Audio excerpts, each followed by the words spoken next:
Hoy estamos con David Jiménez Escobar, alumno del doble máster de Psicología General Sanitaria y Neuropsicología de la Universidad de Loyola, para hablar brevemente sobre la terapia de conducta. ¿Cómo explicarías en qué consiste este enfoque?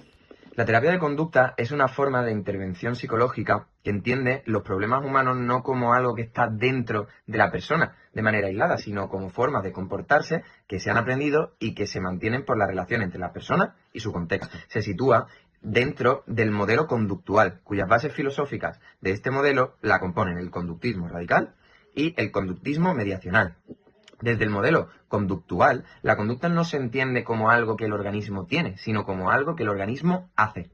Es decir, los organismos no tienen conducta, sino que se comportan. Y comportarse implica una interacción constante entre el organismo y el ambiente, que puede analizarse dentro del modelo conductual desde dos grandes tradiciones.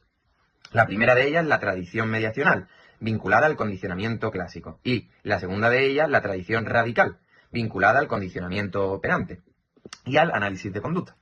Aunque ambas forman parte de la historia de la terapia de conducta, cabe señalar que el conductismo radical constituye la base filosófica más propia del análisis conductual contemporáneo. Entonces, la conducta no sería simplemente una respuesta aislada. Exacto. La conducta no es solo una respuesta observable, sino una relación funcional entre lo que ocurre antes, lo que hace el organismo y lo que ocurre después. Por eso, la terapia de conducta no se limita a describir síntomas, sino que intenta analizar qué y cómo las variables se relacionan y explican el origen, mantenimiento y modificación de una forma de comportarse. ¿Y de dónde surge históricamente esta forma de entender la psicología? Pues la psicología nace primero en el laboratorio, con los trabajos experimentales de Wundt. Sin embargo, no es hasta la Primera Guerra Mundial cuando la psicología da el salto a su dimensión aplicada, especialmente con la selección de soldados mediante pruebas psicológicas. A partir de ese momento empieza a consolidarse una ciencia de la conducta, influida por tres grandes desarrollos. El primero de ellos es el condicionamiento clásico y la reflexología. El segundo, la psicología comparada. Y el tercero, el conductismo junto con la psicología del aprendizaje. ¿Y por qué aparece la terapia de conducta como alternativa clínica? Pues aparece por una insatisfacción con los modelos explicativos y terapéuticos de la época. Había críticas en torno al modelo médico, al diagnóstico psiquiátrico, a los procedimientos terapéuticos existentes y también un descontento con el papel profesional de los psicólogos. En ese contexto, la terapia de conducta empieza a buscar su sitio en la clínica porque ofrece algo diferencial, una base experimental y una evaluación objetiva de los resultados de intervención. ¿Hay alguna fecha simbólica para situar su nacimiento? Pues como fecha simbólica se suele tomar el año 1958, porque representa ese momento en el que los principios descubiertos en el laboratorio empiezan a aplicarse en el mundo real. Además, la terapia de conducta se fue desarrollando en varios lugares a la vez. En Sudáfrica, Inglaterra y Rusia, por un lado, donde se da origen al condicionamiento clásico, y en Estados Unidos, donde se da origen al condicionamiento operante y a la modificación de conducta. Con el tiempo, al final, ambas tradiciones se integraron. ¿Qué ocurrió después con la evolución del modelo? Pues que con los años la terapia de conducta se fue alejando progresivamente del laboratorio y comenzó a trabajar en contextos naturales, más empíricos y menos controlados. Esto permitió aplicarla a problemas reales, pero también generó una crisis, especialmente cuando empezaron a introducirse conceptos poco analizados como expectativas, autocontrol o variables mediacionales que alejaban al modelo de su base experimental, pues no estaban estos conceptos contrastados. ¿Eso explica la diferencia entre el conductismo mediacional y el conductismo radical? Pues sí, eso explica la diferencia, es decir, la posición continuista y la posición rupturista.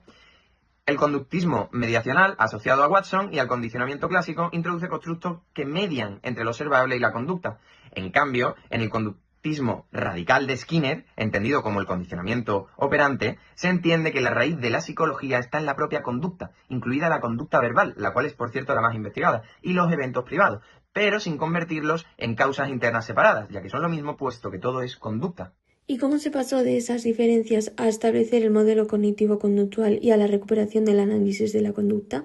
Pues mira, durante mucho tiempo, la vertiente más vinculada al condicionamiento clásico y que después establecería el modelo cognitivo-conductual fue la que tuvo mayor presencia en la clínica, porque demostró que la psicología podía intervenir sobre problemas reales y evaluar sus resultados. Sin embargo, al introducir conceptos tales como expectativas, creencias o autocontrol, se fue alejando de los principios experimentales originales.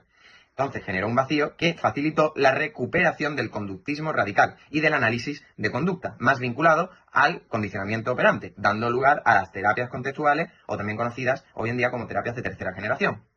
gracias a la idea de que la consulta empezó a entenderse como un contexto clínico en sí mismo, donde el paciente se comporta de manera similar a como lo hace en otros ámbitos de su vida. ¿Cómo definirías entonces la terapia de conducta y en qué consiste realmente? Pues mira, yo diría que en síntesis la terapia de conducta, que en su origen se apoya especialmente en el condicionamiento clásico, como ya se ha dicho anteriormente, y que con el avance del tiempo fue evolucionando hasta lo que hoy en día conocemos en gran parte como el modelo cognitivo-conductual, consiste en aplicar los principios del aprendizaje al análisis y modificación de los problemas psicológicos.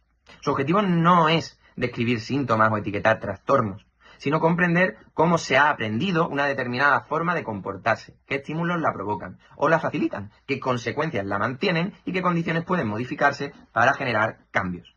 Por tanto, en la consulta o en la clínica, la terapia consiste en analizar la relación entre la persona y su ambiente para intervenir sobre esas relaciones funcionales de manera que, a la hora de intervenir en consulta, puedan aparecer respuestas más adaptativas, útiles y ajustadas a la vida cotidiana del paciente.